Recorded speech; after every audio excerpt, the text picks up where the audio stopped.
بیوی کو بھی بلا وجہ پٹائی کرنے سے بچنا اور اس کی بیماری میں اس کی دوا اچھی لانا اور بیوی کو محبت سے رکھنا.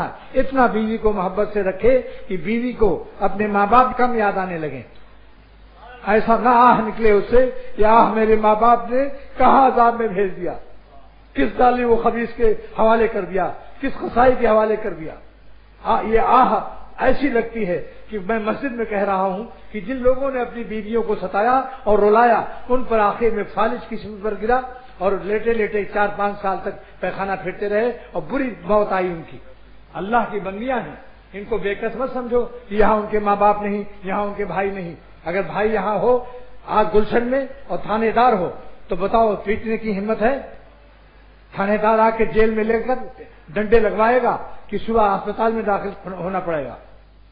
اپنی بیویوں کو بے قسمت سمجھو, اللہ دیکھ رہا ہے. اللہ اپنی بندیوں کے لیے سفارش نازل کی. قرآن پاک میں میرا مطالعہ جہاں ہے مجھے کہیں سفارش نازل نہیں ہوئی, لیکن بیویوں کے لیے اللہ تعالیٰ نے فرمایا عاشروہن بالمعروف, اپنی بیویوں سے بھلائی سے پیش آؤ. ان کی ایک خطا کو معاف کرنے کی برکت سے حکیم الامت نے فرمایا واز میں کہ ایک خطا معاف کی نمک تیز کرنے کو.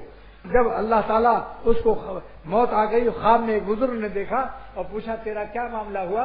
اس نے کہا اللہ تعالیٰ نے مجھ سے فرمایا کہ تمہارے زندگی بھر کی خطاؤں کو معاف کرتا ہوں ایک نیکی کے بدلے میں کہ تم نے میری بندی اور اپنی بیوی کے نمک تیز کرنے کو معاف کر دیا تھا اور ڈنڈا نہیں اٹھایا تھا اور گالی نہیں دی تھی.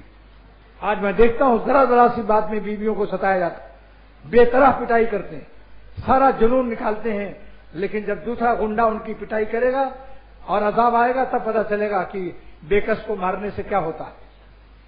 یاد رکھو مظلوم کی آہ سے بچو, مظلومین کی آہ رائگاں نہیں ہوتی. آج سے وعدہ کرو کہ اپنی بیویوں کو نہ ڈنڈا اٹھاؤ گے نہ تماشا مارو گے, نرمی سے لاؤ, بزرگوں کے پاس لے جاؤ, ان سمجھاؤ, ان کو محبت سے نرمی سے سمجھاؤ.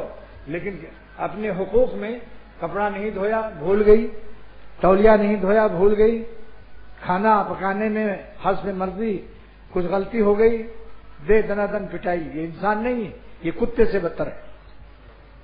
بے کسوں کو مارنا کیونکہ اس کے ماں باپ دور ہیں, اس کے بھائی دور ہیں.